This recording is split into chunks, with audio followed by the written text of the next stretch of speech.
আসসালামু আলাইকুম রহমতুল্লাহি ওবরাকাতুহ। আলহামদুলিল্লাহি ওয়াহদা ওয়াসসালাতু ওয়াসসালামু আলা মান লা নাবিয়্যা বা'দা ওয়া আলা আলিহি ওয়া সাহবিহি ওয়া মাওয়ালা। আইয়ুহাল মুসলিমুন, উসিকুম ওয়া নাফসি বিতাকওয়াল্লাহি আযজা ওয়া জাল। ফাইন্নাত তাকওয়া ইয়ারফাউ দারাজাতিল মুমিনিন ইনদাল্লাহি সুবহানাহু ওয়া তাআলা কামা ইয়াকুলু আযজা ওয়া জাল ইন্না আকরামাকুম ইনদাল্লাহি আতকাকুম। সম্মানিত মুসল্লিয়ানে কেরাম, আল্লাহ রাব্বুল আলামিনের দরবারে কোটি কোটি শুকরিয়া যে মহান রব্বুল আলামিন আমাদেরকে 1446 হিজরি সনের 13ই জুমাদা আল উলা তারিখে সলাতুল জুমুআ আদায় এবং খুতবাতুল জুমুআ শোনার উদ্দেশ্যে আল্লাহ রাব্বুল আলামিনের পবিত্র ঘর মসজিদে উপস্থিত হওয়ার পরে আজকের জুমুআর সংক্ষিপ্ত খুতবা দেওয়ার এবং শোনার তৌফিক দিয়েছেন, সর্বপ্রথম সে মহান রব্বুল আলামিনের শুকর আদায় করছি, আলহামদুলিল্লাহ। সম্মানিত মুসল্লিয়ানে কেরাম, আজকের খুতবায় আমরা যে বিষয়টি সংক্ষিপ্তভাবে আলোচনা করার চেষ্টা করব ইনশাআল্লাহ, বিষয়টি হলো মুশাবাহাতুল মুশরিকিন ফি উসুরি মুখতালিফা। অর্থাৎ আমরা জানি আদম আলাইহিস সালামের পরে পৃথিবীতে 10 শতাব্দী পর্যন্ত অর্থাৎ 1000 বছর আল্লাহর এই জমিন শিরিক মুক্ত ছিল। এই জমিনটা সম্পূর্ণরূপে ইয়াকুনুদ্দীনু লিল্লাহ, সম্পূর্ণ তাওহীদের জমিন ছিল। আহলুত তাওহীদদের বসবাস ছিল 1000 বছর। 1000 বছর পরে গিয়ে আল্লাহর এই জমিনের মধ্যে শিরকের অনুপ্রবেশ ঘটে। সর্বপ্রথম শিরকের বিরুদ্ধে যেই নবী দাওয়াত নিয়ে পৃথিবীতে আল্লাহ পাক পাঠিয়েছিলেন সেই নবী হলেন নূহ আলাইহিস সালাম। তার আগের নবীদেরকে শিরকের বিরুদ্ধে দাওয়াত দেওয়া লাগে নাই, তারা শুধু ওই সময়ের মানুষগুলোকে তাওহীদের উপরে ইস্তেকামত রাখার জন্য কাজ করেছেন। কিন্তু নূহ আলাইহিস সালাম সর্বপ্রথম শিরকের বিরুদ্ধে দাওয়াত দেওয়া শুরু করেছেন। অর্থাৎ তার সময়ের লোকেরাই পৃথিবীতে সর্বপ্রথম শিরকের আমদানি ঘটায়।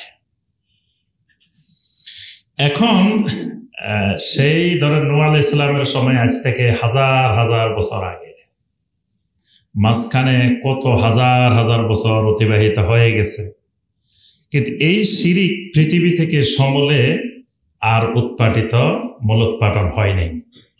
এখনো আছে শিরিক, আবার কিয়ামত পর্যন্ত এটা থাকবে। এবং এক সময় পৃথিবীর সূচনা তাওহীদ দিয়ে, পৃথিবীর সমাপ্তি শিরিক দিয়ে।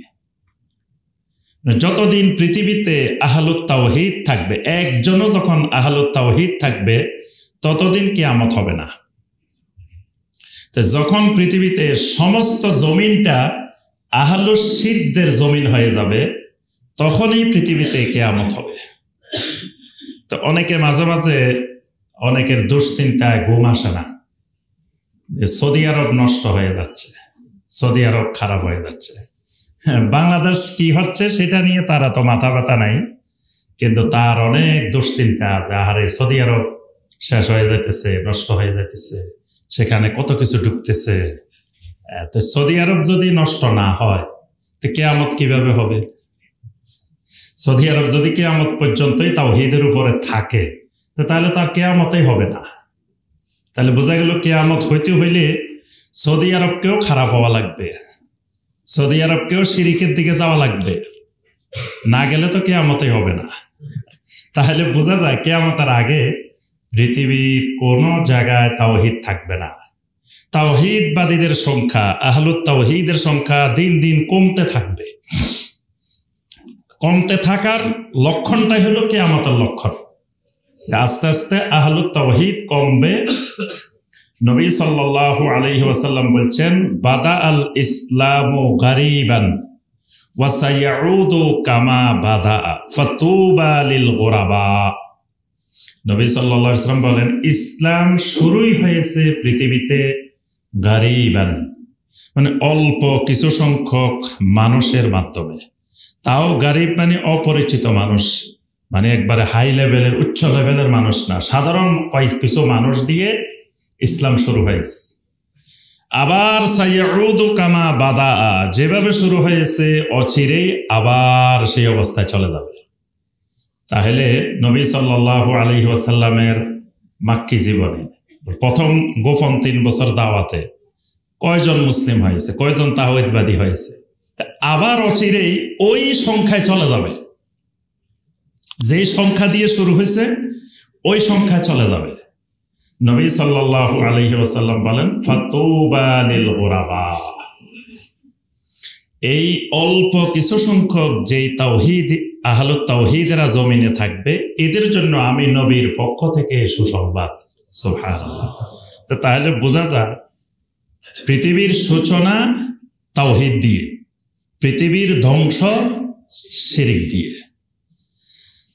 এখন কথা হলো, হাজার হাজার বছর পরিবর্তন হইল, এত সময় গেল, এই সময়ের মধ্যে কত রাজা, কত বাদশাহ, কত শাসক আসলো গেল, শিরিকও জমিনে চলতেছে, পাশাপাশি তাওহীদও আছে। কিন্তু এই যে শিরিককারী যারা, এদের কিন্তু চরিত্রের কোনো পরিবর্তন হয়নি। সেই নূহ আলাইহিস সালামের যুগে যারা শিরিক করছে, তাদের চরিত্র, তাদের কথা, তাদের পদক্ষেপ যেটা ছিল ইব্রাহিম আলাইহিস সালামের যুগেও সেম, মুসা আলাইহিস সালামের যুগের মুশরিকেরাও এরকম, ঈসা আলাইহিস সালামের যুগের মুশরিকেরাও একই রকম, তারপরে মুহাম্মদুর রাসূলুল্লাহ সাল্লাল্লাহু আলাইহি ওয়াসাল্লামের যুগের মুশরিকেরাও একই রকম। 2024 সালের মুশরিক যারা শিরিককারী, তারাও একই রকম। তাহলে বোঝা যায় কিয়ামতের আগ পর্যন্তই এই একই ধারা চলতে থাকবে। এটাকে বলা হয় মুশাবাহাতুল মুশরিকিন ফি উসুরিন মুখতালিফা, মানে যুগে যুগে শিরিককারীদের সাদৃশ্যতা। তো এই সাদৃশ্যতাগুলো জানা থাকলে আমাদের সুবিধা। কেউ কেউ ফোন করে বলে, শায়েখ আমাদের এলাকার অবস্থা খুবই খারাপ, আমাদের এলাকায় যে শিরিক, যে বেদাতিটা বাংলাদেশের আর কোথাও নাই।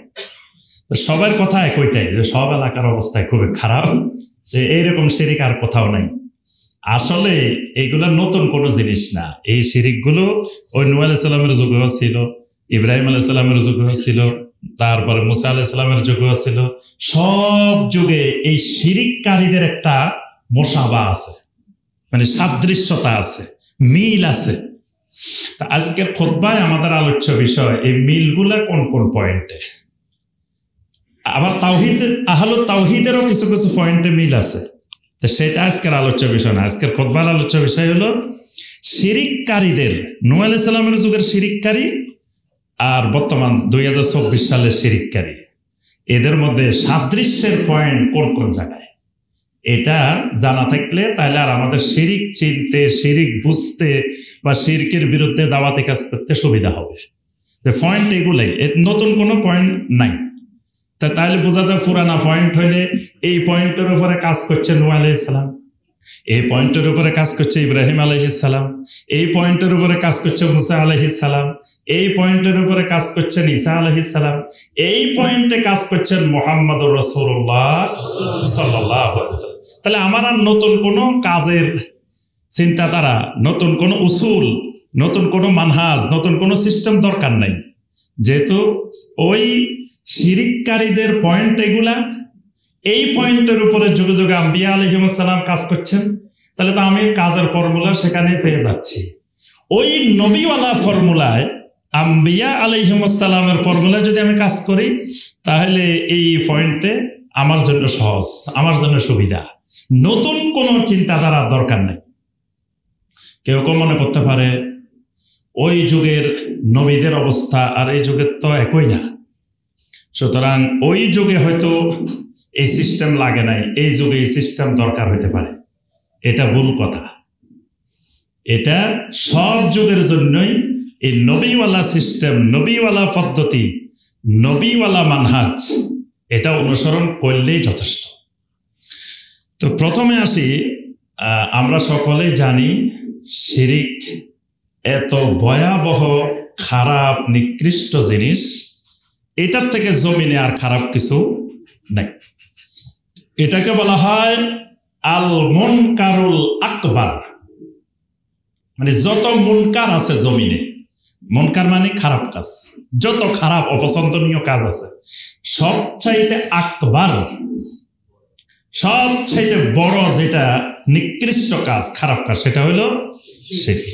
আর যেটা মারুফে আকবার, যেটা মারুফে আকবার মানে সবচাইতে ভালো কাজ, এর উপরে আর পৃথিবীতে আল্লাহর জমিনে কোনো ভালো কাজ নাই, সেটা হলো তাওহীদ। সেটা হলো তাওহীদ। তাওহীদ হলো মারুফে আকবার, আর শিরক হলো মুনকারে আকবার। তা আমাদের কাজ হলো তা'মুরুনা বিল মা'রুফে ওয়া তানহাউনা আনিল মুনকার, এটাই আমাদের কাজ। এই কারণে আমরা খাইরে উম্মাহ, শ্রেষ্ঠ উম্মত। এই কারণে আমরা উম্মতে ওয়াসাত। উম্মতে ওয়াসাত মানে আমরা শ্রেষ্ঠ উম্মত, মধ্যপন্থার উম্মত মানে শ্রেষ্ঠ উম্মত। তা আমাদের শ্রেষ্ঠত্বের পয়েন্টটা কোন জায়গায়? আমরা সবসময় মারুফের নির্দেশ দিই আর মুনকারের ব্যাপারে নিষেধ করি। এটা যারা করবে তারা শ্রেষ্ঠত্বের মধ্যে আছে, যারা করবে না তারা ওই উম্মতে ওয়াসাত, খাইরে উম্মতের মধ্যে নাই। ইহুদিরা, খ্রিস্টানরা কেউ কেউ আমরে বিল মারুফ করতো, নিহি আনিল মুনকার করতো না। আবার আরেক গ্রুপ নিহি আনিল মুনকার করতো, আমরে বিল মারুফ করতো না। আজও পৃথিবীতে আপনি লক্ষ্য করলে, একটু গভীরভাবে চোখ বন্ধ করে বাংলাদেশের যতজন দাওয়াতের কাজ করে, যত গ্রুপ, যত দল, যত ফেরকা বাংলাদেশের মানুষকে ইসলামের দাওয়াত দেয়, আপনি একটু চিন্তা করলে দেখবেন কেউ কেউ ব্যস্ত থাকে শুধু আমরে বিল মারুফ, খালি সৎ কাজের কথা বলে। ভাই এটা একবার সুবহানাল্লাহ বলবেন, ভাই আসমান জমিনের মাঝখানে সমস্ত খালি জায়গা সওয়াবে পরিপূর্ণ হয়ে যাবে। একবার আল্লাহু আকবার বলবেন, এই ফজিলত। একবার এটা বলবেন, এই ফজিলত। খালি মারুফ, মারুফ কাজের নির্দেশ। আর চুপে চুপে বলি দে, খবরদার ওই খারাপ দিকের কথা কিন্তু বলা যাবে না। আমি কিন্তু ওই ময়দানে অনেকদিন সময় লাগাই আসছি, তা আমাকে মুরব্বীরা কানে কানে বলে দিছে, খবরদার খালি মানুষের সওয়াবের কথা শোনাইবেন, ফজিলতের কথা শোনাইবেন, ওই যে আযাবের কথা, ওই নেগেটিভ যে সাইডগুলো আছে এগুলো কিন্তু দাওয়াত দেওয়া যাবে না। তাহলে বোঝা গেল এরকম একটা দুইটা সংগঠন না, অনেকে কাজ করে শুধু মারুফের উপর। এই মারুফের উপরে কাজ করা, এটা হলো নাসারাদের বৈশিষ্ট্য, খ্রিস্টানদের বৈশিষ্ট্য। আর একটা গ্রুপ আছে তারা শুধু মুনকারের ব্যাপারে কাজ করে। মারুফের কথা বলবেন, এটা ছোট্ট কাজ, এটা কোনো বিষয় না, এটা ছোটখাটো জিনিস। এই ছোটখাটো জিনিস বলে সমাজে ফিতনা সৃষ্টি করা যাবে না। মানে মারুফ যা আছে সব ছোট্ট কাজ। যদি বলেন যে ভাই আল্লাহ কোথায়, ওই দিন আমার বিল্ডিং এর নিচে এক ভাইকে, আমাদের সহিয়াকিদের এক ভাইকে দীর্ঘক্ষণ ধরে দাওয়াত দিছে। তা দাওয়াতের পরে ওই ভাই বলে যে ভাই ঠিক আছে আপনার দাওয়াত শেষ? কয় শেষ। তা আমি একটা দুইটা আপনার কাছে জানতে চাই। কয় বলেন। তো আমার প্রথম উত্তরটা দেন, আল্লাহ কোথায়? কয় আল্লাহ সব জায়গায়। তো কয় আপনি কি আমার এতক্ষণ দাওয়াত দিলেন, আপনার তো এখন ইমানটাই ঠিক হয়নি, কি কি ইসলামের দাওয়াত দিলেন, কি দিনের দাওয়াত দিলেন, আপনি এখনো আল্লাহ কোথায় সেটাই জানেন না। কয় এটা ছোট কাজ, এইসব ছোটখাটো কাজ, এটা ইসলামের বড় কোনো জিনিস না, এটা তো ছোট জিনিস। আপনি তারা বলবেন জামাতে নামাজ পড়া, এটাও ছোট জিনিস। কয় জামাতে নামাজ পড়া এটা তো ট্রেনিং, এটা জিহাদের ট্রেনিং, এটা ইসলামী আন্দোলনের ট্রেনিং, এটা মূল কাজ না। নামাজও মূল কাজ না। এরকম মানে যত মারুফ আছে এগুলো কিন্তু নগণ্য, এগুলো ছোটখাটো কাজ। তার কথা হলো মনকার কাজ দূর করতে হবে। সমাজে এত কিছু চলতেছে, আপনারা ঘুমাই আছেন।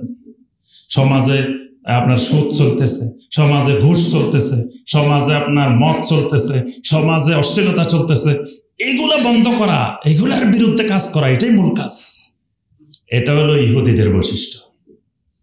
মানে ইহুদিরা আমরে বিল মারুফ করে না, নিহিয়ানিল মুনকার করে।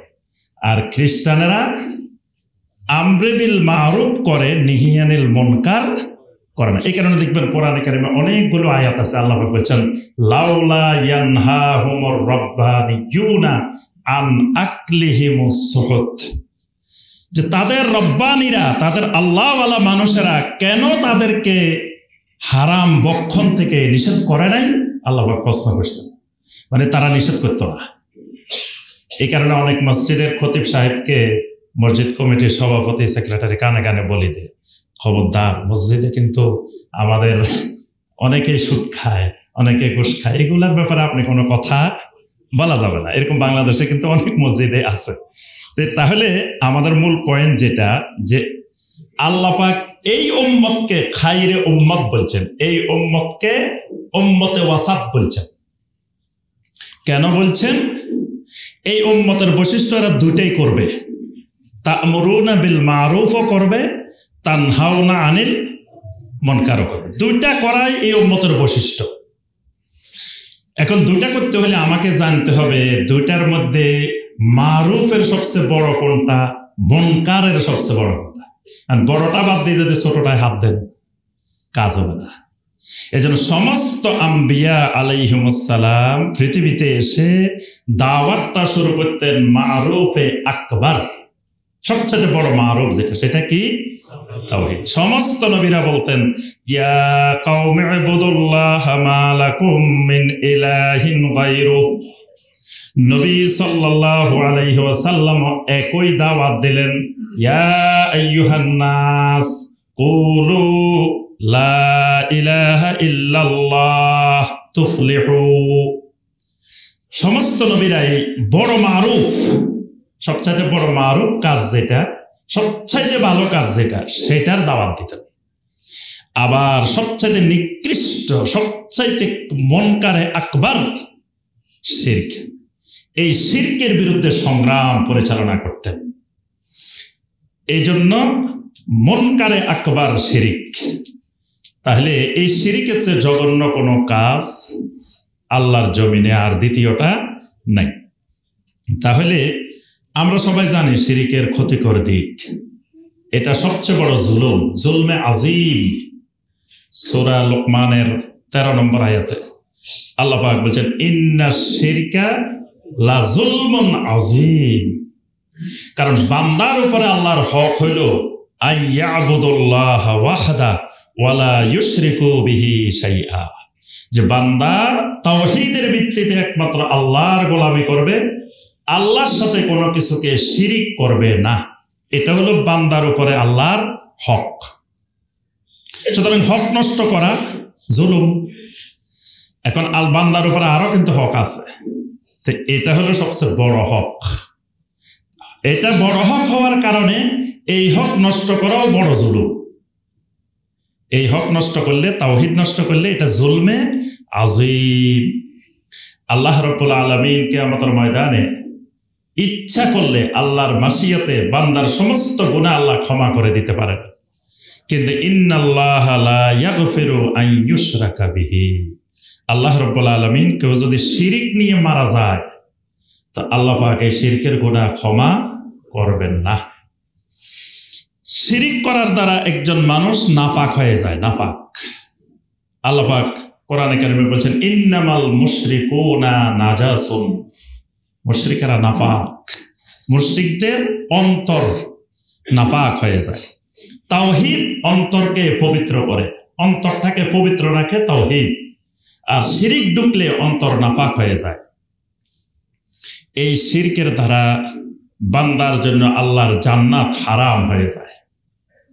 সূরা আল মায়েদার 72 নম্বর আয়াত ইন্নাহু মান ইউশরিক বিল্লাহি ফাকাদ হারামাল্লাহু আলাইহিল জান্নাহ, যে ব্যক্তি আল্লাহর সাথে শিরিক করবে আল্লাহ তার জন্য জান্নাতকে হারাম করে দেন। নাউযুবিল্লাহ। এই শিরিক করলে তার সব নষ্ট হয়ে যায়, খালি ঈমান নষ্ট হয় না, তার সমস্ত আমলও নষ্ট হয়ে যায়। সূরা জুমারের 65 নম্বর আয়াতে কারিমা, ওয়ালাকাদ উহিয়া ইলাইকা ওয়া ইলাল লাযিনা মিন ক্বাবলিকা লা ইন আশরাকতা লায়াহবাতান্না আমালুক। সমস্ত নবীদেরকে আল্লাহ রাব্বুল আলামিন ওহী নাজিল করে বলে দিয়েছেন, বান্দা যদি তুমি শিরিক করো তো তোমার সমস্ত আমল নষ্ট হয়ে যাবে। শিরিকের আরো অনেক কঠিন কঠিন ভয়াবহ দিক আছে।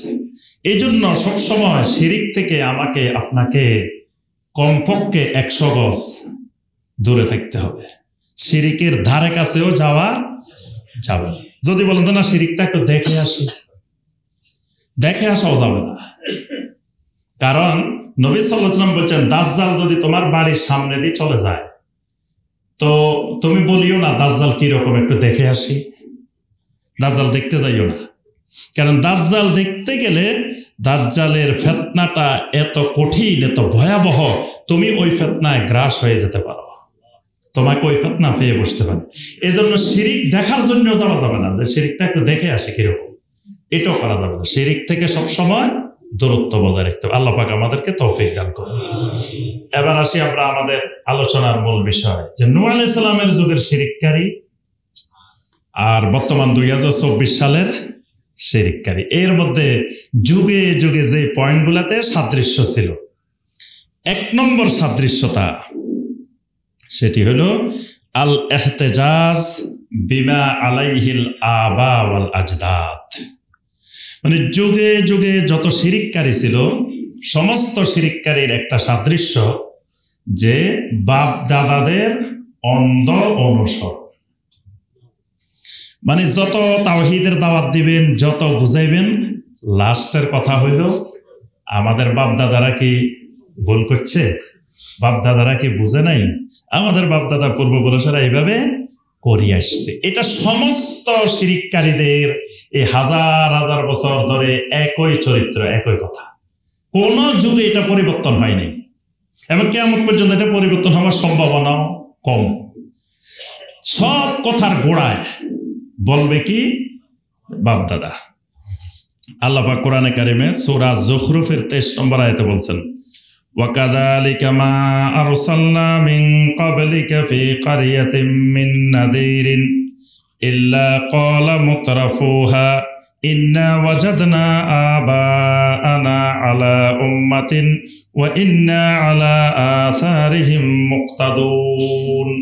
আল্লাহ পাক বলেন, আপনার আগে যেই জনপদে যেই নবীকে যেই রাসূলকে আমি পাঠিয়েছি সতর্ককারী রূপে, তখন ওই সমাজের সম্ভ্রান্ত লোকগুলা, নেতৃস্থানীয় লোকগুলা, তারা এসে বলছে ইন্না ওয়াজাদনা আবাআনা আলা উম্মাতিন, আমাদের বাপ দাদা পূর্বপুরুষ আকাবের, আমাদের মুরব্বী, তাদেরকে আমরা এই মতের উপরে এইভাবেই পেয়েছি, সুতরাং আমরা এর বাহিরে যাওয়ার সুযোগ আমাদের নাই।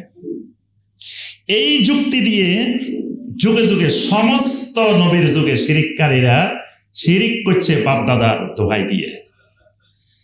নবী সাল্লাল্লাহু আলাইহি ওয়াসাল্লামের সময়ও যখন নবী সাল্লাল্লাহু আলাইহি ওয়াসাল্লাম তাদেরকে দাওয়াত দিলেন তাওহীদের দিকে আসার জন্য, সূরা আল মায়েদার 104 নম্বর আয়াত, ওয়া ইযা কিলা লাহুম তাআলাউ ইলা মা আনসালাল্লাহু ওয়া ইলার রাসূল ক্বালু হাসবুনা মা ওয়াজাদনা আলাইহি আবাআনা। যখন বলা হলো তোমরা আল্লাহ এবং আল্লাহ রাসূলের দিকে চলে আসো, তখন বলে হাসবুনা, আমাদের জন্য এটাই যথেষ্ট, মা ওয়াজাদনা আলাইহি আবাআনা, আমাদের বাপ দাদাদেরকে, মুরব্বীদেরকে, আকাবেরদেরকে যেটার উপরে পাইছি এইটাই আমাদের জন্য যথেষ্ট। আমরা না বুঝি না, আমাদের বাপ দাদারা কিছু বুঝে নাই, আমরা না পাগল, তারা কি কিছু বুঝতো না? দেখবেন কোন এক জায়গায় লাখ লাখ মানুষ যাইতেছে, জিজ্ঞেস করলেন ভাই কি জন্য যাইতেছেন, কয় রে আমি না পাগল। এই যে লাখ লাখ মানুষ যাইতেছে সবাই কি পাগল? কিছু না পাইলে, কিছু না বুঝলে এরা যাইতেছে, যাকে জিজ্ঞেস করবেন সে কিন্তু উত্তর দিতেছে আমি না পাগল, আমি কিছু বুঝি না।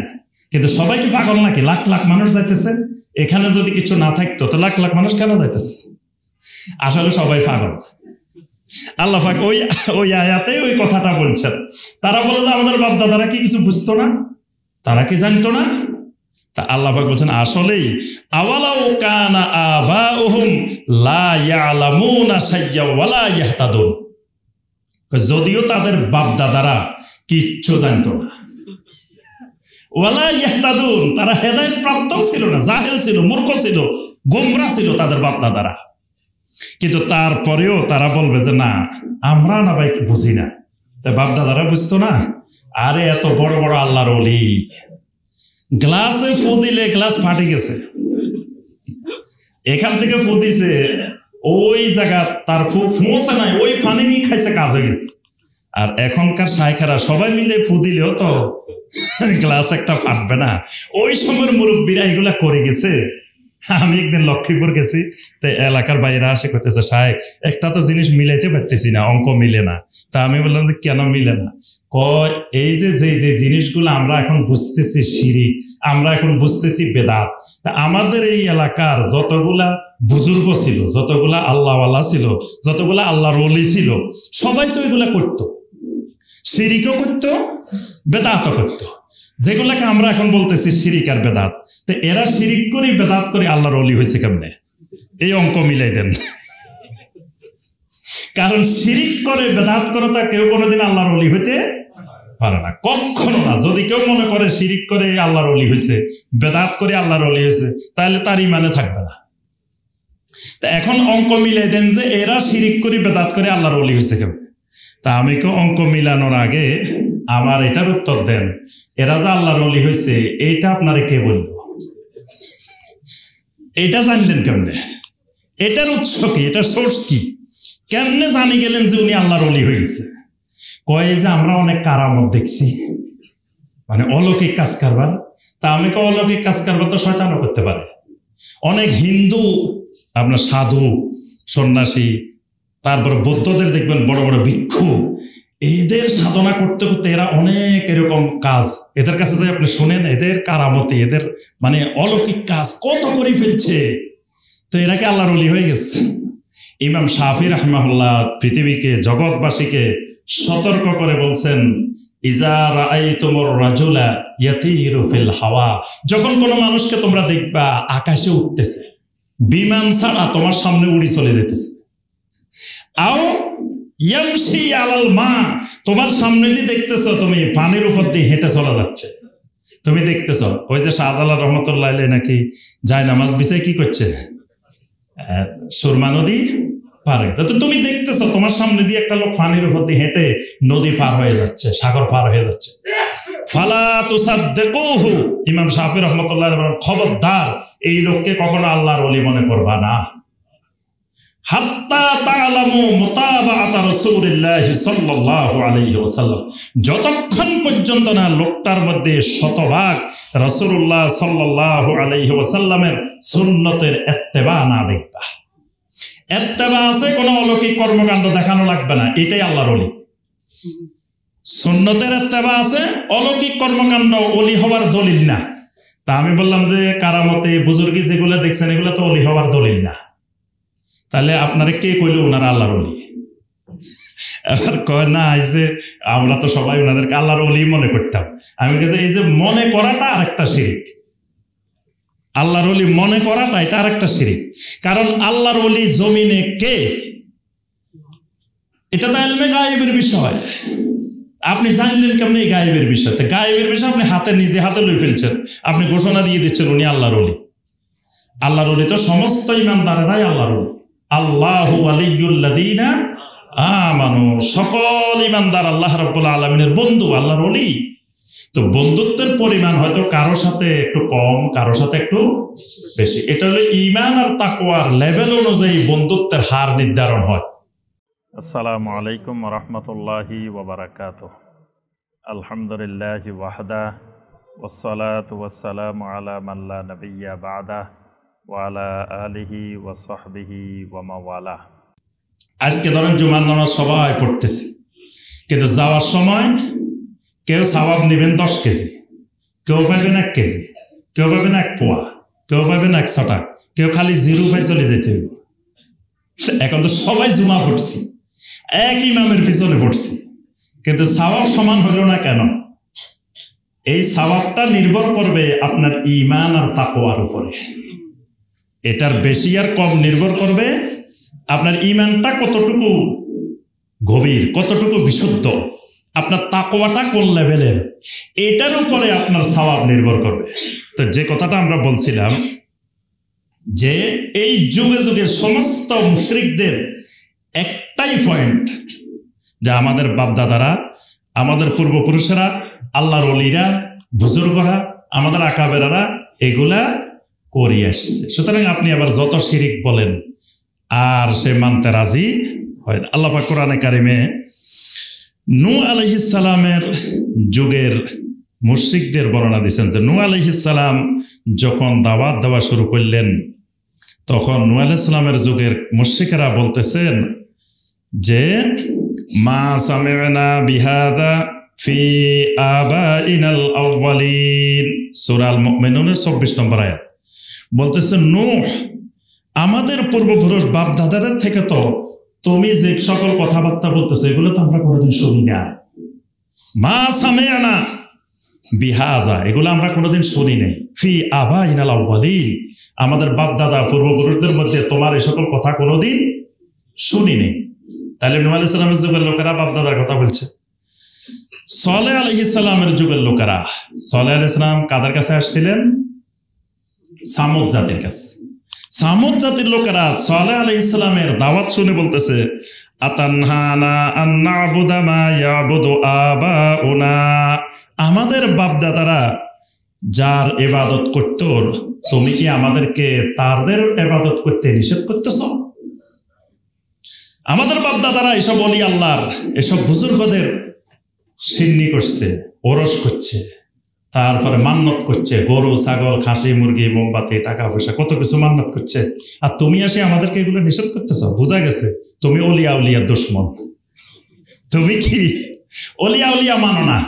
ওলিয়া উলিয়া সমস্ত নবীদেরকে ওই যুগের মুশরিকেরা বলতো যে ওলিয়া উলিয়া মানে না, ওলিয়া উলিয়া দুশ্মন। নূহ আলাইহিস সালাম যখন দাওয়াত দিছে 5 জন ওলির নাম ধরে ধরে তারা বলছে ওয়াকালু লা তাযারুন্না আলিহাতাকুম ওয়ালা তাযারুন্না ওয়াদ্দাও ওয়ালা সুওয়াআ ওয়ালা ইয়াগুসা ওয়া ইয়াউকা ওয়া নাসরা। নূহ আলাইহিস সালামের যুগের 5 জন বড় বড় আল্লাহর ওলি, ওয়াদ, সুওয়া, ইয়াগুস, ইয়াউক, নাসার। খবরদার নূহের কথা শুনি আমাদের এসব ওলিয়া উলিয়া ছাড়া যাবে না। তাহলে তার অর্থ কি? নূহ ওলিয়া উলিয়া মানে না, ওলিয়া উলিয়া বিরোধী, ওলিয়া উলিয়া দুশ্মন। কিন্তু নূহ আলাইহিস সালাম তো ওলিয়া উলিয়া দুশ্মন না, তারা শিরিকটা করতেছে ওলিয়া উলিয়া কেন্দ্রিক। নূহ আলাইহিস সালাম যখন বললেন শিরিক ছাড়ো, তখন তারা মনে করতেছে শিরিক ছাড়লে তো আমাদের ওলিয়া উলিয়াদের সাথে সম্পর্ক বিচ্ছিন্ন হয়ে যাবে। তাহলে আমাদের বাপ দাদারা যেটা করে আসছে তুমি আমাদেরকে সেটা নিষেধ করতেছ। শুআয়ব আলাইহিস সালামের কওম তারাও ঠিক একই কথা বলতেছে। সূরা হুদের 87 নম্বর আয়াত, আসসালাওয়াতুকা তা'মুরুকা আন নাতরুকা মা ইয়াবুদু আবাউনা। নূহ, তোমার সালাত, তোমার দাওয়াত কি আমাদেরকে নিষেধ করে যে আমাদের বাপ দাদারা যার ইবাদত করতে সেটা আমরা ছেড়ে দিব, এটাই কি তুমি দাওয়াত দিতে চাচ্ছ? অর্থাৎ সবার কথা বাপ দাদা। আরেকটা বাপ দাদার সুন্নত হলো ফেরাউনি সুন্নত, ফেরাউনের সিস্টেম। মুসা আলাইহিস সালাম দীর্ঘ সময় ধরে ফেরাউনের কাছে দাওয়াত দিচ্ছেন। ফেরাউন চুপ করে শুনে দিছে, সে তো জানোমাল, সে পৃথিবী চালায়, ওই জমানার সবচেয়ে বড় শাসক। সে চুপ করে শুনে আছে। শুনতে শুনতে শুনতে মুসা আলাইহিস সালামের দাওয়াত শেষ হয়েছে। বললো, মুসা তোমার দাওয়াত শেষ? হ্যাঁ শেষ। আচ্ছা দাও, আমার একটা প্রশ্নের জবাব দিলে তোমার সাথে আমার দফা দফা শেষ, খালি একটা কোশ্চেন। তো বলেন কি কোশ্চেন? সূরা তাহার 51 নম্বর আয়াত, আল্লাহ পাক ফেরাউনের ওই কোশ্চেনটা কোরআনে উল্লেখ করে দিয়েছেন। ফেরাউন বলতেছেন ফামা বালুল কুরুনিল উলা, খালি একটা জবাব দাও, আমাদের বাপ দাদাদের অবস্থা কি? আমাদের বাপ দাদারা জান্নাতে আছে না জাহান্নামে আছে? তুমি খালি এই পয়েন্টটা উত্তর দিয়ে চলে যাও, শেষ। এখন ফেরাউন এখানে দুইটা মতলব। একটা হলো মুসা আলাইহিস সালাম যদি বলেন যে এরা সব জান্নাতে চলে গেছে, তো তোমার কথা না শুনি, তোমার দাওয়াত না শুনি যদি জান্নাতে চলে যায়, তা আমরাও শুনলাম না। কারণ তারা যদি তোমার দাওয়াত ছাড়া, আমাদের বাপ দাদারা এইভাবে করি যদি তারা জান্নাতে যায়, ওই যে লক্ষ্মীপুরের ভাইরা যদি বলে তারা যদি শিরিক করে বেদাত করে আল্লাহর ওলি হইতে পারে, আমরাও করলাম।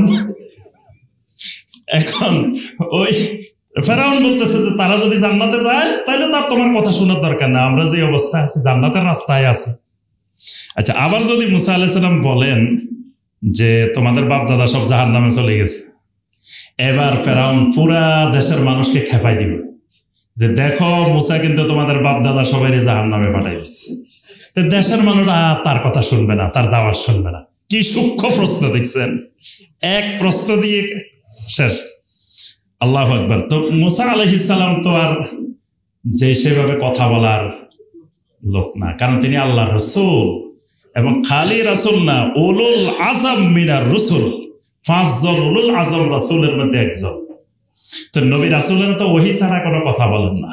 মুসা আলাইহিস সালাম বললেন বাপদাদারা তো আল্লাহর জিম্মায় চলে গেছে, তাদের হিসাব আল্লাহর কাছে। তারা জান্নাতে আছে না জাহান্নামে আছে আমি কিছুই বলতে পারবো না, তাদের হিসাব আল্লাহ করবেন। সেটা নিয়ে আমার চিন্তার বিষয়ও না, আমার দাওয়াতের বিষয়ও না, আমার কোনো বিষয় না, এটা সাবজেক্টে না। আমার বিষয় তোমার সাথে আমার সাথে।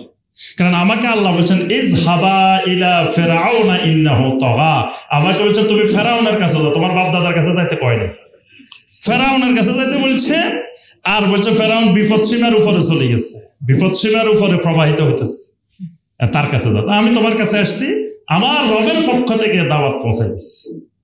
আচ্ছা, আজও দেখবেন, কিছুদিন আগে দেখি মুন্সিগঞ্জে একটা বাহাস চলতেছে। তো আমাদের কিছু ভাই, সম্মানিত কিছু ভাই ওখানে একটা স্কুল করছেন। তো বিভিন্ন এলাকার মুফতি সাহেবেরা এসে ওই স্কুলটা করতে দিবে না, বাধা দিতেছে। আচ্ছা, তারপরে আবার তারা অনেক মুফতি সাহেবদেরকে নিয়ে গেছে, এলাকার চেয়ারম্যান সাহেব আসছে, তো অনেক ঘটনা। তা আমি ভিডিওটা দেখলাম বসে বসে একদিন। তো চেয়ারম্যান সাহেব দুই পক্ষের কথা শুনতেছেন, শুনতে শুনতে এক পর্যায়ে মুফতি সাহেবেরা লাস্টে ফেরাউনের পয়েন্টে চলে গেছে। মুফতি সাহেবেরা উঠে চেয়ারম্যান সাহেব বলতেছেন, চেয়ারম্যান সাহেব আর কোনো কথাবার্তার দরকার নাই, বাহাস দরকার নাই, একটা পয়েন্টে সমাধানে চলে আসে। কি পয়েন্ট? আচ্ছা চেয়ারম্যান সাহেব আপনি বলেন, আপনার বাপ দাদারা যে নামাজ পড়ছে কোথায় হাত বাঁধছে কোন তো দেখি? আপনার বাপ দাদারা হাত বাঁধছে কোথায়? আপনার বাপ দাদারা আমিন সশব্দে কইছে না নিঃশব্দে বলছে? আপনার বাপ দাদারা রাফুল ইয়েদেন করছে কিনা? এখন চেয়ারম্যান সাহেব আপনি যদি বলেন যে বাপ দাদারা এগুলা করে নাই, তো বাপ দাদারা কি জাহান্নামে গেছে? তাহলে বাপ দাদারা না করলে, তারা যদি না করি জান্নাতে যাইতে পারে, তা আমরা করার দরকারটা কি? ফেরাউনি পয়েন্ট দেখেন, এই ফেরাউনি পয়েন্ট কিয়ামত পর্যন্ত থাকবে। এই কারণে আল্লাহ রাব্বুল আলামিন কোরআনে কারিমে এই কথাটা আল্লাহ পাক উল্লেখ করে দিচ্ছেন। তাহলে একটা পয়েন্ট আমরা পাইলাম কি, বাপ দাদা। আমাদের সময় কম, সংক্ষেপে পয়েন্টগুলো বলবো। 2 নম্বর পয়েন্ট, মাবুদ কমানো যাবে না, মাবুদ বাড়াইতে হবে। এটা হলো 2 নম্বর পয়েন্ট। মাবুদ কমাইলে বিপদ, মাবুদ যত বাড়ানো যায় তত সুবিধা। এটা হলো মুশরিকদের একটা বড় দলিল। এই নূহ আলাইহিস সালামের যুগে লোকেরা বলছে, মুসা আলাইহিস সালামের যুগে, ইব্রাহিম আলাইহিস সালামের যুগে, সব যুগে। সূরা সোয়াদের 5 নম্বর আয়াত আল্লাহ রাব্বুল আলামিন বলেন, নবী সাল্লাল্লাহু আলাইহি ওয়াসাল্লাম যখন বললেন তোমরা 361 মাবুদের মধ্য থেকে 360টা ডিলিট করে দাও, মুছে ফেলো, খালি এক মাবুদ আল্লাহকে সত্যিকারের মাবুদ মেনে নাও। তখন তারা জবাবটা দিছে কি, আজআলাল আলিহাতা ইলাহাম ওয়াহিদা ইন্না হাযা লাশাইউন উজাব। বলে যে 360 জন থাকি, 61 জন থাকি শান্তিতে নেই, আর মুহাম্মদ সাল্লাল্লাহু আলাইহি ওয়াসাল্লাম কয় 360 জন বাদ দি নাকি আল্লাহকে মাবুদ বানাইতাম। এবার তো আর আমাদের অশান্তির কুল কিনারা খুঁজে পাওয়া যাবে না, কারণ এখন এক এক সেক্টরে এক এক মাবুদে কাজ করে। ছেলে মেয়ে হয় না, এই মাবুদের কাজ। ব্যবসা বাণিজ্যের উন্নতি হইতেছে না, ওই মাবুদে করে। জ্বর হয়েছে এই মাবুদে করে, ক্যান্সার হয়েছে এই মাবুদে করে, এই সমস্যা এই মাবুদে করে। তাহলে এক সেক্টরে এক মাবুদের কাজ ভাগ করে দিছি আমরা। এখন যদি সব কাজ আল্লাহর হাতে দিয়ে দেওয়া হয় তা আল্লাহ কয় দিক সামলাবে? নাউজুবিল্লাহ। এটা যুগে যুগে সমস্ত মুশরিকদের পয়েন্ট। তারা মাবুদ কমাইতে রাজি নেই। তারা বলে যে এই সকল আল্লাহর ওলিরা এরা তো আল্লাহর মুকাররাবিন, আল্লাহর কাছের মানুষ। তো সুতরাং আল্লাহর কাছের মানুষ, তা আল্লাহকে আমাদেরকে চিনে নাকি সবাই? কি এলাকার এমপি সাহেব কি এলাকার মানুষ সব চিনে? তো সুতরাং এমপি সাহেবের কাছে যাইতে হইলে যারে চিনে তারে ধরে নিয়ে যাইতে হইব সাথে করে, তাহলে এমপি সাহেব কাজটা করে দিব। আমি সরাসরি চলে গেছি এমপি সাহেবের কাছে, এমপি সাহেব তো আমাকে চিনেই না, কাজটা করবে কেমনে? এখন কোন বান্দা যদি সরাসরি আল্লাহর কাছে চলে যায় তাহলে আল্লাহ তারে চিনে নাকি? আল্লাহর কাজটা কিভাবে করবে? তো কি করতে হবে? আল্লাহ ধরেন এই মোহাম্মদপুরে এই এলাকায় ফির সাহেব যিনি আছে উনারে খালি চিনি। সুতরাং আপনার কোনো কাজের দরকার আল্লাহর কাছে, আপনি ওনার মাধ্যমে যাবেন, তাহলে কাজটা তাড়াতাড়ি হয়ে যাব। আর উনি যদি একটু বলে দেয় আল্লাহ উনি আমাদের লোক, আমাদের আকীদার লোক, তাহলে আল্লাহ কাজটা তাড়াতাড়ি করে দিব।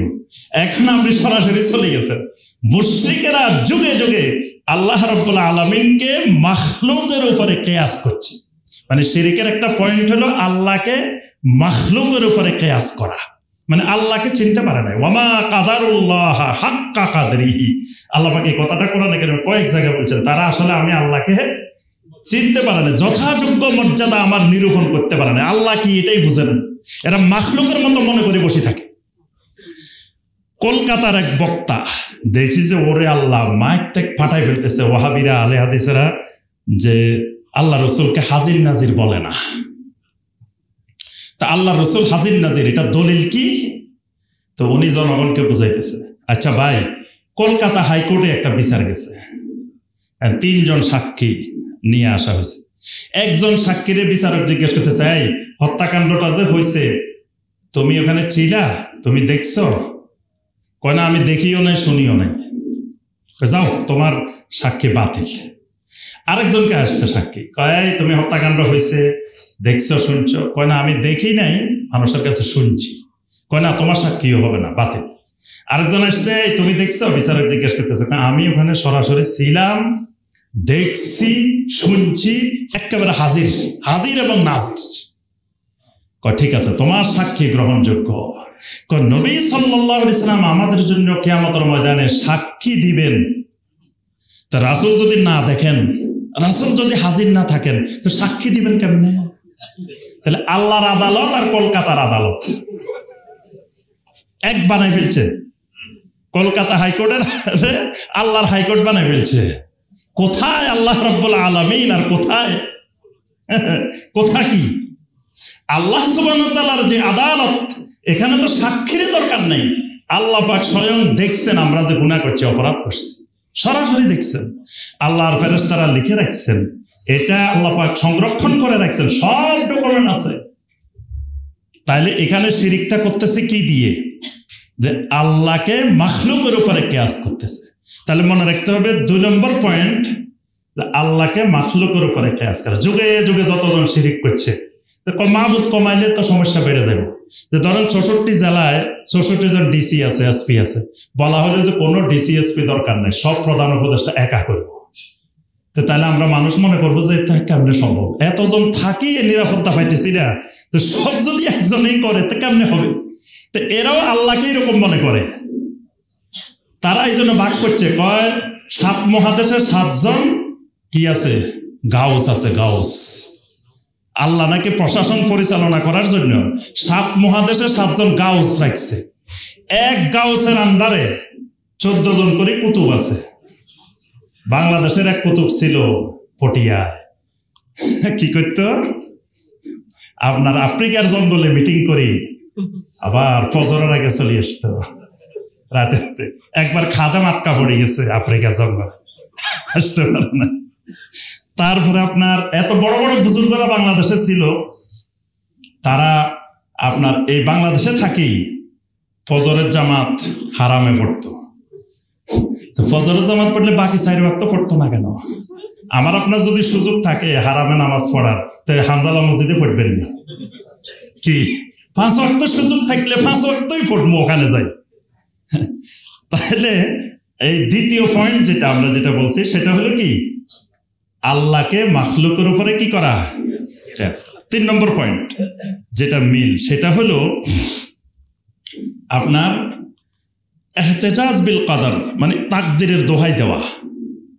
মানে যত শিরিক করে, যত বেদাত করে, যা বলবেন লাউ শা আল্লাহু মা আশরাকনা, আল্লাহ চাইলে আমরা শিরিক করতাম না। অর্থাৎ আল্লাহর উপরে দোষটা চাপাই দেওয়া, এইটা আল্লাহর ইচ্ছা। দেখবেন শিরিককারীদেরকে আপনি বুঝাইবেন, কয় আল্লাহ চাইলে আমার এটা থেকে বিরত রাখতে পারতো না, আল্লাহ আমার দিয়ে এটা করাইতেছেন। তার অর্থ হলো আল্লাহ শিরিক করাইতেছে। এই সকল শিরিককারীরা দেখবেন এই কথা বলবে, আল্লাহর উপরে ছেড়ে দিবে, যে এই তাকদীরকে আল্লাহর উপরে ছেড়ে দেওয়া। 4 নম্বর পয়েন্ট, এই শিরিকের যেই পয়েন্টগুলো, সেখানে 4 নম্বর হলো যে লা ইলাহা ইল্লাল্লাহ বললেই তো জান্নাত। সুতরাং আমরা তো কালেমা পড়ে ফেলছি, তাহলে জান্নাত অবধারিত, শিরিক করলে অসুবিধা কি? কারণ যে লা ইলাহা ইল্লাল্লাহ বলছে, মান ক্বালা লা ইলাহা ইল্লাল্লাহ দাখালাল জান্নাহ, তাহলে আমরা তো লা ইলাহা ইল্লাল্লাহ বলছি। সুতরাং কোনো আকীদা তাকিদার দরকার নাই, এগুলো ফেক। আমরা সব মুসলিম, লা ইলাহা ইল্লাল্লাহ বলছি, সব মুসলমান না, তো শিরিক করলে অসুবিধা কি? এটা যুগে যুগে সমস্ত মুশরিকদের এই পয়েন্ট ছিল। নবী সাল্লাল্লাহু আলাইহি ওয়াসাল্লাম দাওয়াত দিয়েছেন, তারা বলে না আমরা তো ইব্রাহিম আলাইহিস সালামের বংশধর, ইসমাঈল আলাইহিস সালামের বংশধর, আমরা তো আওলাদে রাসূল। আবু জাহেল, আবু লাহাবরা বলছেন আমরা তো আওলাদে রাসূল, আমরা নবীর বংশ, আমরা তো মুসলিম আছি, আমরা আবার কিসের তোমার লা ইলাহা ইল্লাল্লাহ বলবো, কিসের দাওয়াত গ্রহণ করব? আমরা কাফের হইলে মুশরিক হইলে না এক কথা, আমরা তো কালেমা আগেই পড়ে রেখেছি। তাহলে এই ওয়াহাব ইবনে মুনাব্বির রাহিমাহুল্লাহকে একজন ব্যক্তি প্রশ্ন করলো, আচ্ছা বলেন তো দেখি লা ইলাহা ইল্লাল্লাহ জান্নাতের চাবি না? ওয়াহাব ইবনে মুনাব্বির রাহিমাহুল্লাহ বললেন, লা ইলাহা ইল্লাল্লাহ জান্নাতের চাবি, তবে চাবির মধ্যে দাঁত থাকা লাগবে। কারণ একই কোম্পানির তালা, একই কোম্পানির চাবি, একটার মধ্যে একটা ঢুকে সারাদিন ঘুরাও কাজ হবে না, যতক্ষণ ওই তালার দাঁতের সাথে চাবির দাঁতের না মিলবে। অর্থাৎ তালা চাবির কারিশমাটা তো হইল দাঁতের মধ্যে। এখন তুমি এমন একটা চাবি নিয়ে গেছো যে চাবির মধ্যে দাঁতে নাই, অথবা দাঁত আছে কিন্তু সেই দাঁত জান্নাতের যে তালা, ওই তালার দাঁতের সাথে মিল নেই, তাহলে তুমি যত ঘুরাইবা জান্নাতের তালা খোলার সম্ভাবনা নাই। এই জন্য লা ইলাহা ইল্লাল্লাহটা এমন লা ইলাহা ইল্লাল্লাহ হতে হবে যেটা দাঁতওয়ালা লা ইলাহা ইল্লাল্লাহ। এবং যেই দাঁত জান্নাতের ওই তালার মধ্যে আল্লাহ পাক যেই দাঁত লাগাইছেন, ওই দাঁতের ওর সাথে মিলতে হবে। তাহলে বোঝা গেল শুধু লা ইলাহা ইল্লাল্লাহ বললেই জান্নাত, শিরিক করলেও জান্নাত, এই দাবিটা মিথ্যা। কয়টা পয়েন্ট গেল? 4টা। 5 নম্বর হলো যুগে যুগে শিরিককারীদের একটা বড় হাতিয়ার শাফাআত, সুপারিশ। সুপারিশের বিভ্রান্তিতে একেবারে যুগে যুগে নূহ আলাইহিস সালামের যুগ থেকে আজ পর্যন্ত যত শিরিককারী ছিল সবার কমন একটা জিনিস শাফাআত। তো ভাই আপনি এখানে যান কেন, মান্নত করেন কেন? আমি একদিন এই ইয়াতে গেলাম, এই যে চাঁদপুর শাহরাস্তি, তো ওই এলাকার মানুষগুলো নিজে খাইতে পারে না, অভাব অনটন আছে, তাও সে মান্নত করে রাখছে গরু একটা কালিয়াপুরীর দরবারে দিবেই, যেভাবে হোক অভাব অনটন যাই থাক, কিন্তু গরু একটা কালিয়াপুরীর দরবারে দেওয়া লাগবেই। তো কেন লাগবে? তার বিশ্বাস কালিয়াপুরী কিন্তু জান্নাতে যাইলে আমারে ছাড়া কিন্তু যাবে না। কালিয়াপুরের সাথে গরু দিলে, ছাগল দিলে, তাল্লুক রাখলে, মুরিদ হইলে, বায়াত হইলে সুপারিশটা তো করবেই। কারণ হলো আপনার কেউ হয়তো কিয়ামতের ময়দানে বাস ভাড়া করে রাখবে, কোন পীর সাহেবের বাস থাকবে, কারো ট্রেন থাকবে, কারো লঞ্চ থাকবে, কারো জাহাজ থাকবে, এক একজনের এক একটা থাকবে। তো এখন আমি কোন জায়গার টিকিট নিলাম না, তাহলে আমি কোন বাসে উঠবো কিয়ামতের ময়দানে? এটা শিরিককারীদের একেবারে যুগে যুগে একই পয়েন্ট, যে এক জায়গার না এক জায়গার টিকিটটা আপনার নেওয়া লাগবেই। হয় ট্রেনেরটা নেন, বা বাসেরটা নেন, বা জাহাজেরটা দেন, বা লঞ্চেরটা নেন, একটা তো থাকতে হবে। না হয় কি আমাদের ময়দান আপনি জান্নাতে যাবেন কেমনে? সুপারিশ করবে কে? কোরআনে কারিমে সূরা জুমারের ৩ নম্বর আয়াতে আল্লাহ পাক এই যুগে যুগে শিরিককারীদের কথাটা আল্লাহ পাক বলছেন, ওয়াল্লাযীনা তাখাযু মিন দুনিহি আউলিয়া মা না'বুদুহুম ইল্লা লিয়ুকাররিবুনা ইলাল্লাহি যুলফা। এরা বলতো যে আমাদেরকে এই সমস্ত আল্লাহর ওলিরা আল্লাহর নিকটবর্তী করে দিবে, আল্লাহ পর্যন্ত পৌঁছাই দিবে, মুকাররাবিন বানাই দিবে। সূরা ইউনূসের 18 নম্বর আয়াতে আল্লাহ পাক বলেন, ওয়া ইয়াকুলুনা হাউলাই শুফাআউনা ইনদাল্লাহ। এরা তো আল্লাহ রাব্বুল আলামিনের কাছে আমাদের জন্য সুপারিশ করবে, শাফাআত করবে। তাহলে কয়টা পয়েন্ট গেল? 5টা। 6 নম্বর পয়েন্ট, এরা বলতো ইন্নাল আউলিয়া ওয়াস সালিহিন লাহুম মাকানাতুন ইনদাল্লাহ। বলতো যে এই সমস্ত ওলিয়া উলিয়াদের আল্লাহর দরবারে একটা বিশেষ মাকান আছে, স্থান আছে। সুতরাং উনি না পাইলেও উনি আল্লাহ থেকে আদায় করে দিতে পারবেন।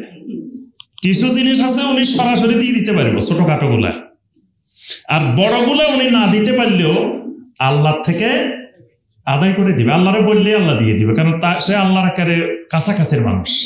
মাকানাতুন ইনদাল্লাহ, আল্লাহর ওলি এদের একটা মাকান আছে। এই জন্য মাকান অনুযায়ী এরা ভাগ করে যে উনি আবদাল, উনি আওতাদ, উনি কুতুব, উনি গাউস, মানে একটা স্তরে আছে, যে কোনো কমিটির একটা সদস্যের মধ্যে আছে, হয় জেলা লেভেলে আছে, বা উপজেলা লেভেলে আছে, বা ইউনিয়ন লেভেলে আছে। আল্লাহর কমিটির এক জায়গার না এক জায়গার উনি সদস্য আছে। তাহলে সুতরাং ওনার একটা ক্ষমতা, ওনার একটা প্রভাব। আর হইল কি, মারা যাওয়ার পরে এদের প্রভাব জীবিত অবস্থার চেয়ে বেড়ে যায়। শিরিককারীদের বড় বিশ্বাস, জীবিত অবস্থার চাইতে মারা গেলে পাওয়ার বাড়ে। আমরা জানি জিন্দা মানুষের শক্তি থাকে, কিন্তু আপনার শিরিককারীদের কথা যে না, জিন্দা মানুষের চেয়ে মরা মানুষের পাওয়ার বেশি। আপনার এখানে ঢাকার মধ্যেই একটা দরবার আছে, তো পীর সাহেবের কাছে কেউ গেলে পীর সাহেবের কাছে যেই কিছু নিয়ে যাবেন, তো টাকাটা পীর সাহেব রাখবে, কিন্তু দেখাই দিবে কবর। মানে আপনি মুসাফা করবেন, যে মুসাফা করে করে আমি দাঁড়িয়ে দাঁড়িয়ে দেখছি, ওনার পাশে দাঁড়িয়ে দেখছি। তো মানুষ আসে বলতেছে যে হুজুর আমার এই সমস্যা। বাবারে আমার কিছু করার নাই, ওই যে জমানার কুতুব কবরে আছে, ওখানে যে দরখাস্তটা দিয়ে আসো। দরখাস্ত সব ওই জায়গায়, তো দরখাস্ত ওই জায়গায় হইলে টাকাও তো ওই জায়গায়, টাকা ওনার কাছেও, কিন্তু দরখাস্ত ওখানে কবরের মধ্যে। তা এখন উনিও বলতেছে আল্লাহর ওলি, উনিও আল্লাহর ওলি, তো ওনার চেয়ে ওনার পাওয়ার বেশি কেন? মারা গেছে। তো মারা গেলে পাওয়ার কেমনে বাড়ে, এটার আবার অনেক লম্বা আলোচনা, সংক্ষিপ্ত কথা। 10টা লতিফা আছে মানুষের বডির মধ্যে, তারা 10টা লতিফার আবিষ্কার করছে।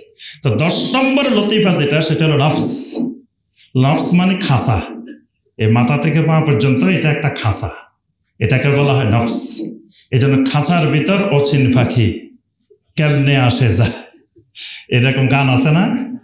ওরা গানও শুনে না, মানে আলহামদুলিল্লাহ, না শুনলে ভালো। তবে রাস্তাঘাটে চলতে ফিরতে গেলে তো এমনি শোনা যায়, শুনতে না চাইলেও আপনি এগুলো কানে আসে। আগে আমরা কুষ্টিয়া যাইতাম ইউনিভার্সিটিতে বাসে, এই বাসে উঠলেই লাগাই দিত খাঁচার ভিতর অচিন পাখি কেমনে আসে যায়। তো এই যে খাঁচা, এই খাঁচার ভিতরে 9টা লতিফা আটকানো। তা একটা পাখিকে যদি খাঁচার ভিতরে আটকায় রাখেন, এটা পাওয়ার থাকে? থাকে না। হাতিকে যদি আপনি আটকায় রাখেন, হাতির পাওয়ার আছে। যখন বনের মধ্যে জঙ্গলের মধ্যে ছেড়ে দিবেন, এবার বোঝা যাবে তার পাওয়ার। তো এই যখন মানুষ মারা যায়, তখন খাঁচাটা ভাঙ্গি যায়, তখন ওই লতিফাগুলো আবার আকাশে বাতাসে উঠতে থাকে, এটা পাওয়ার বেড়ে যায়। এই জন্যই মারা যাওয়ার পরে পাওয়ার বাড়ে। এই জন্য দেখবেন জীবিত হুজুরের নামে মান্নত করে না, মান্নত সব করে মরা জনের নামে। জীবিতটার খাদেমের চাইতে মরাটার খাদেমের গুরুত্ব বেশি। দেখেন বাংলাদেশে মরা মানুষের খাদেম আছে সব জায়গায়, পরিচয় দেয় আমি অমুক মাজারের খাদেম। তো হুজুরের কি খেদমত করে? হুজুর তো মরেই গেছে, হুজুরের কি অজুর পানি আনি দে, হুজুরের মশারি টাকাই দে, কি খেদমত করে। বোঝা যায় ওই মরা মানুষের পাওয়ার বেশি, মরা মানুষের বাণিজ্যিক সুবিধা বেশি। তাহলে এই পয়েন্ট সাদৃশ্যপূর্ণ পয়েন্ট যে আল্লাহর ওলিদের, এই সমস্ত ব্যক্তিদের আল্লাহর কাছে একটা গুরুত্বপূর্ণ কি আছে, মাকান আছে। কয়টা পয়েন্ট গেছে? 6টা। 7 নম্বর হলো ওয়াবতাগু ইলাইহিল ওয়াসিলা। এটা আমরা সবাই জানি, উসিলার দোহাই। একেবারে নূহ আলাইহিস সালামের যুগের থেকে শুরু করে এই পর্যন্ত যত শিরিককারী ছিল জমিনে, সবাই বলতো বাইরে উসিলা ছাড়া কিন্তু কিচ্ছু হয় না। আমি ব্রাহ্মণবাড়িয়া গেছে, আমার কয় এক মুরব্বী উঠি কয়, আপনি যে মাহফিলে আইছেন আপনি তো একজন উসিলা ধরিয়ে আইছেন, আপনারা একজনের দাওয়াত দিয়েছে এই মাহফিলে, কারো উসিলা বাদে আপনি এখানে আসতে পারছেন? এই মাহফিলে যে ওয়াজ করতে আসছেন সেটা তো আপনারা একজনের উসিলা হয়ে আসছেন, আর আপনি আল্লাহর কাছে চলে যাবেন, আল্লাহরে পাই যাবেন, উসিলা বাদে পাই যাবেন, এটা কেমনে কইলেন? মুরব্বী খেপা আমার উপরে। তাহলে বোঝা গেল যুগে যুগে যত শিরিককারী সবার একটা কমন পয়েন্ট, ওয়াবতাগু ইলাইহিল ওয়াসিলা। এটা জানে না, এটার মানে অর্থ জানে না বা এটা বুঝে না, এরকম শিরিককারী জমিনের কোথাও খুঁজে পাবে না। আমি একদিন ইয়াতে উঠছি, আপনার ওই যে নবী সাল্লাল্লাহু আলাইহি সাল্লামের যেখানে নবুয়ত প্রাপ্তি, জাবালে নূর, অনেক কষ্ট করে জাবালে নূরে উঠছি। তো ওঠার পরে দেখি কিছু পাকিস্তানি ওখানে শিরিক করতেছে। ওখানে আবার শিরিকের এক মার্কাজ, মানে ওখানে পুলিশও নাই, কেউ নাই, পাকিস্তানিরা ওদের ইচ্ছা মতো শিরিক করতেছে ওই পাহাড় জুড়ে। তা আচ্ছা, আমি যখন বললাম শিরিকের ব্যাপারে কিছু কথা, তখন বলতেছে ওয়াবতাগু ইলাইহিল ওয়াসিলা। আমি কইছে এই শিরিক পাকিস্তানেও ওয়াবতাগু ইলাইহিল ওয়াসিলা, ইন্ডিয়াও ওয়াবতাগু ইলাইহিল ওয়াসিলা, বাংলাদেশেও ওয়াবতাগু ইলাইহিল ওয়াসিলা। যেখানে যাবেন পৃথিবীর শিরিককারীদের একটাই দলিল, ওয়াবতাগু ইলাইহিল ওয়াসিলা। এই পয়েন্টে তারা একমত। তাহলে কয়টা গেল? 7টা। আমরা আর বেশি বলবো না, সর্বশেষ আর 2টা বলবো। সর্বশেষ যেটা 8 নম্বর যেটা, সেটা হলো হেকায়াত ও মানামাত। এই পয়েন্টে শিরিককারীদের একমত। হেকায়াত ও মানামাত মানে শিরিককারীদের একটা বড় দলিল কারগুজারি। কারগুজারি নাম শুনছেন? কারগুজারি মানে বসে বসে মিথ্যা কিচ্ছা কাহিনী গল্প করবেন, এটার নাম কারগুজারি।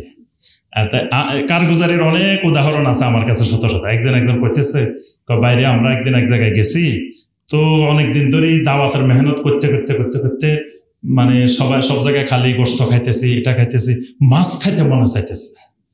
তো ব্রাহ্মণবাড়ি এক জায়গায় গেছি, তখন আমরা রাস্তা দিয়ে হাঁটতেছি, হঠাৎ দেখি লাফ মারি মাছ রাস্তার উপরে উঠে গেছে। এটার নাম কারগুজারি। মানে আমরা মনে মনে চাইছিলাম আর মাছ চলে আসছে। এরকম এগুলা হলো হেকায়াত। তারপরে আপনার রেফাই, তিনি মদিনা যাইতে চাইতেছেন, আল্লাহ রাসূল সাল্লাল্লাহু আলাইহি সাল্লাম মানা করতেছেন, তারপরেও শুনে নাই, চলে গেছে। যাওয়ার পরে নবী সাল্লাল্লাহু আলাইহি সাল্লাম কবরের থেকে হাতটা বাইর করে দিচ্ছে, এমন ভাবে হাত ধরছে আর ছাড়ে না। এই ঘটনা শুনেন নাই? এগুলার নাম হেকায়াত। তারপরে আপনার এরকম অসংখ্য কাহিনী, অসংখ্য ঘটনা। এটা শিরিককারীদের বড় দলিল। আপনি কি চিনেন উনি কত বড় কাশফওয়ালা আল্লাহর ওলি ছিল জানেন? ওনার জন্য আল্লাহ রাসূল হাত বাইর করে দিচ্ছে কবরের থেকে। তারপরে দেখেন আল্লাহ রাসূল রাত্রে আসি স্বপ্নে দেখায় লাঠি দিয়ে দাগ দিয়ে গেছে, সকালে লাঠি সহ পাওয়া গেছে। এই ঘটনা শুনেন নাই? এগুলার নাম হেকায়াত ও মানামাত, স্বপ্ন আর এই সকল ঘটনা। এটা শিরিককারীদের বড় দলিল, এই নূহ আলাইহিস সালামের যুগ থেকে আজ পর্যন্ত বড় বড় দলিল। যা দলিল বলবেন এই দেখবেন যে বিভিন্ন রকমের এরকম ঘটনা। আমাদের এলাকায় আমার আব্বারা বলতেন, কয় এখানে এক অলি ছিল, এই অলি রাত্রে বলে বাঘের পিঠে চড়ি হাঁটতো গ্রামে গ্রামে। আমি কি আব্বা আপনি দেখছেন? না, আমি তো দেখি নাই। কে দেখছে? বাঘের পিঠে চড়ি যে রাত্রে হাঁটে গ্রামে গ্রামে? কয় অমুকে দেখছে, অমুকে দেখছে। যে যে দেখছে হে কিন্তু দুনিয়াত নাই, এর কাছে চাইছে আপনি জিজ্ঞেস করবেন, এই ডকুমেন্ট নাই। মানে মিথ্যা কথা এগুলো সব, মানে মুখে মুখে বলে বেড়াইতেছে যে উনি কত বড় আল্লাহর ওলি ছিল জানো, উনি রাত্রে এই বাঘে চড়ি চড়ি গ্রামে গ্রামে হাঁটতো, অমুকে দেখছে, অমুকের সাথে দেখা হয়েছে, অমুকের সাথে দেখা হয়েছে। আসলে মিথ্যা কথা। মারা যাওয়ার পরে বাঘে চড়ি চড়ি হাঁটবো কেন? এইগুলা হচ্ছে শিরিককারীদের হেকায়াত ওয়া মানামাত। কয়টা গেল? 8টা। 9 নম্বর পয়েন্ট হলো যে কবরের কারামতি এটা শিরিককারীদের একটা দলিল। এখানে কবর দেওয়ার পরে কবরের থেকে আতরের আতরের গ্রান বাইরেছে। তারপরে এই কবরের পাশে দিয়ে যাওয়ার সময় অমুকের এই ঘটনা ঘটছে, এই কবরের পাশে দিয়ে যাওয়ার সময় অমুকের এই ঘটনা, কবর কেন্দ্রিক। এই জন্য আপনার তালবিস ও ইবলিস একটা জগৎ বিখ্যাত কিতাব, তালবিস ও ইবলিস, ইবনুল জাওজি রাহিমাহুল্লাহ। সেই ইবনুল জাওজি কত শত শত বছর আগে সেই ইবনুল জাওজি রাহিমাহুল্লাহ তালবিস ও ইবলিস কিতাব লিখছেন, ইবলিসের প্রতারণা। তো তিনি সেখানে লিখছেন ইবলিসের বড় একটা প্রতারণা কবর কেন্দ্রিক, কবরস্থান কেন্দ্রিক। ইবলিস কি করে? ভাঙ্গা কবরে ঢুকেই বসে থাকে, কবরস্থানে বসে থাকে। তো একটা লোক ধরেন রাস্তা দিয়ে হাঁটি যেতেছে কবরস্থানের পাশ দিয়ে, আসসালামু আলাইকুম আল্লাহর ওলি কেমন আছেন? এই লোক চারিদিকে তাকে দেখছে, কিরে কে সালাম দিল, কে কথা কইল, একটা মানুষও দেখে নাই, তার সামনে পিছনে কোনো দিকে কি নেই, মানুষ নেই। কয় আল্লাহু আকবার, আমার বেলায়েত কারামতি বুজুর্গি তো অনেক উপরে চলে গেছে, কবরের থেকে মরা মানুষ আমার সালাম দিতেছে, আবার বলতেছে কেমন আছেন, খবর নিতেছে, আবার আল্লাহর ওলি কইছে। তাহলে বোঝা যায় মরা মানুষও আমার চিনি গেছে আমি যে আল্লাহর ওলি। শয়তান এই দিন এতটুকু পর্যন্ত থামিয়ে দিয়েছে। আরেকদিন এরকম এক রাস্তা দিয়ে যেতেছে, আশেপাশে কোনো মানুষ নাই, কারণ মাঠের মাঝখান দিয়ে এক রাস্তা দিয়ে হাঁটি যেতেছে। হঠাৎ করে ইবলিস সালাম দিছে, সালাম দিয়ে বলে আপনাকে এই এলাকার এই জমানার কুতুব বানাই দিলাম। এখন চারিদিকে তাকাই দেখে কিরে কেউ তো নাই। মাশাআল্লাহ, বুজুর্গি এমন পর্যায়ে পৌঁছে গেছে, আল্লাহর পক্ষ থেকে গায়েবী আওয়াজ চলে গেছে। গায়েবী আওয়াজে আল্লাহ বলে দিছে কি যে আমাকে আল্লাহ এই এলাকার কি বানাই দিছেন? কুতুব বানাই দিছেন। তা কানে কানে একটা যাই বলছে, শুনো এই কথা কিন্তু জীবনে কারোরে বলা যাবে না, যে আমার এরকম গায়েবী আওয়াজ আসছে, আল্লাহ বলে দিছে আমার এই এলাকার কুতুব বানাইছে। এই মানে প্রচার প্রসারের একটা মারাত্মক মাধ্যম হলো এই কথা কিন্তু কাউকে বলা যাবে না। যদি আপনি চান যে আপনার কথাটা দ্রুত প্রসারিত হোক, তো কথাটার আগে দিয়ে বলে দিবেন যে ভাই খবরদার, কিন্তু কথা এটা জীবনে কারোরে বলা যাবে না, খালি এটা বলে দিবেন। দেখবেন যে মুহূর্তের মধ্যে সারা পৃথিবী ছড়াই গেছে যদি এটা বলা যায় যে কাউকে বলা যাবে। তো উনি কি করে বলি দে খবরদার, আমি কিন্তু যে গায়েবী আওয়াজ পাইছি এটা কিন্তু কাউকে বলা যাবে না। তো এই যে সে নিজেকে আবার আল্লাহর ওলি ভাবতেছে, শয়তান তাকে মারাত্মক তালবিসের মধ্যে ধোঁকার মধ্যে ফেলেছে।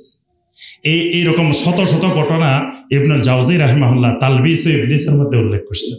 যে কবর কেন্দ্রিক, কবরস্থান কেন্দ্রিক মানুষকে কিভাবে শয়তান ধোঁকায় নিপতিত করে। এরকম শিরিকের একটা বড় মাধ্যম দেখবেন, যদি শোনা যায় এই কবরের থেকে মারা যাওয়ার পরে আতরের গ্রান বাইরে, মাঝে মাঝে সিলেটে কোন কবরের থেকে নাকি বাইরে হয়, আতরের গ্রান বাইরে, শোনেন নাই? এরকম আরো কবরের থেকে বিভিন্ন কিছু বাহির হয়। এই কবর কেন্দ্রিক শয়তানের তালবিস, এইগুলা হলো শিরকের মানে মূল পয়েন্ট, যেটা একেবারে নূহ আলাইহিস সালামের যুগ থেকে হাজার হাজার বছর ধরে চলতেছে। আল্লাহ রাব্বুল আলামিন আমাদের সবাইকে সমস্ত রকমের শিরিক থেকে আল্লাহ পাক আমাদেরকে বেঁচে থাকা তৌফিক দান করুন।